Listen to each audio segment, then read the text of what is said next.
Tyler Reddick led NASCAR's points standings by as many as 129 points this year. Then, a power steering failure at Sonoma dropped him to last place and cost him the points lead in one afternoon. He lost it to his own car owner, Denny Hamlin. Now Reddick heads to EchoPark with no bracket left to chase, at the one track where he already knows exactly how to win. Let's back up first. Reddick opened this season by winning 3 straight races, including the Daytona 500, and finished with 5 wins in his first 9 starts. Nobody had done that since Dale Earnhardt back in 1987.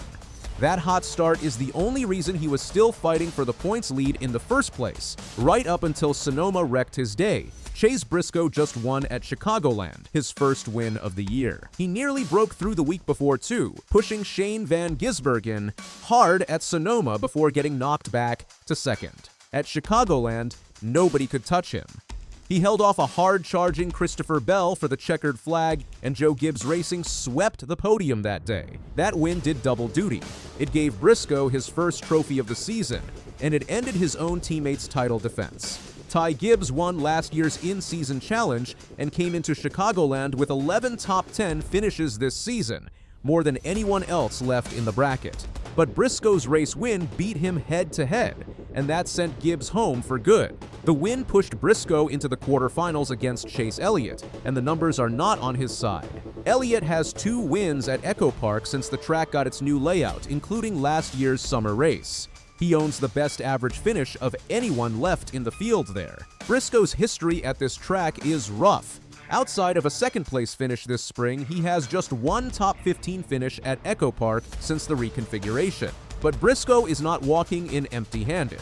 He won at Talladega last fall, a track that runs just like EchoPark does now, and that win pushed him into his first championship 4.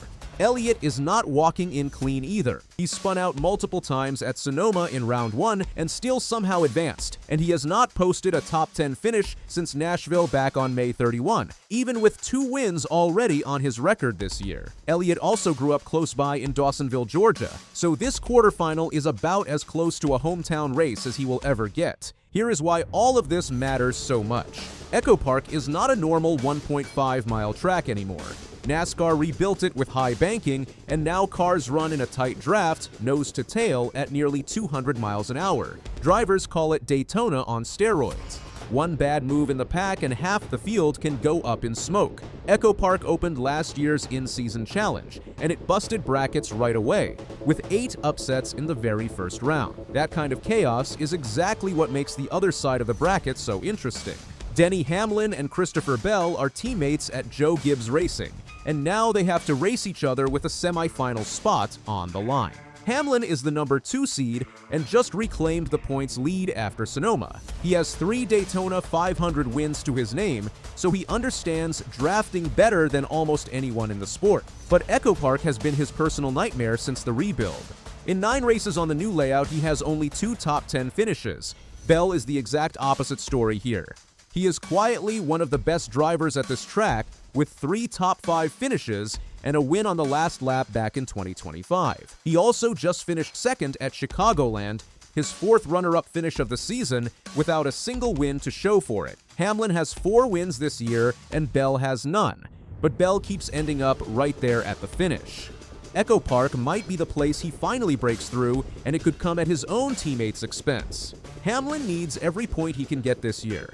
He has never won a Cup Series championship, and last season, he came within 3 laps of his first title before a caution and a pit strategy gamble shuffled him out of the lead at Phoenix. That memory is exactly why the points battle with Reddick means so much to him now, and that battle is razor thin. Reddick led by as much as 129 points back in May. Hamlin clawed it back with 3 straight wins at Nashville, Michigan, and Pocono, then took the actual lead for the first time all season after Sonoma, by a single point. 1 point. That is the entire gap between these two right now. The driver holding the points lead when the regular season ends also banks bonus points heading into the playoffs, so every single position swing this weekend carries extra weight for both of them. Here is the twist most fans forget. Hamlin does not just race against Reddick for that lead. He co-owns Reddick's team. Reddick drives the number 45 car for 23XI Racing, the team Hamlin helped build. So the driver who could end Hamlin's clean night at EchoPark, the one this whole story is built around, technically works for him. And Reddick is not just some angry driver looking to cause trouble. He already won at EchoPark this year. Back in February, 1 week after his Daytona 500 victory, Reddick rallied from a multi-car wreck and won in overtime at this exact track for his second straight win. He knows how to survive the chaos here better than almost anyone in the field, and he knows how to come out the other side in front. So here is where things stand for Sunday. Reddick has no bracket matchup left and no title shot. He is only racing for points now, at a track where he has already proven he can handle whatever chaos comes his way.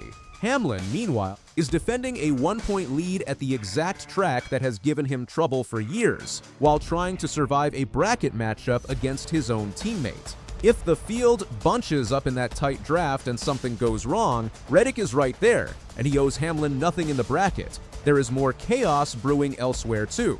Ryan Blaney takes on William Byron with a semifinal spot on the line. Blaney enters the weekend third in the season standings with more top 10 finishes than anyone in the field, and he has 7 top 10 finishes in his last 8 races at EchoPark alone. He also breezed through his first 2 rounds, finishing 6th at Sonoma and 7th at Chicagoland. Byron's road has been rockier. He has wrecked in 3 straight trips to Atlanta, but he pulled off the biggest upset of round 2 anyway, watching Kyle Larson spin out in stage 2 and never recover while Byron drove to a 4th place finish. Byron is still a 2-time Daytona 500 champion, so nobody is counting him out either. On the other side, the tournament's Cinderella story keeps rolling.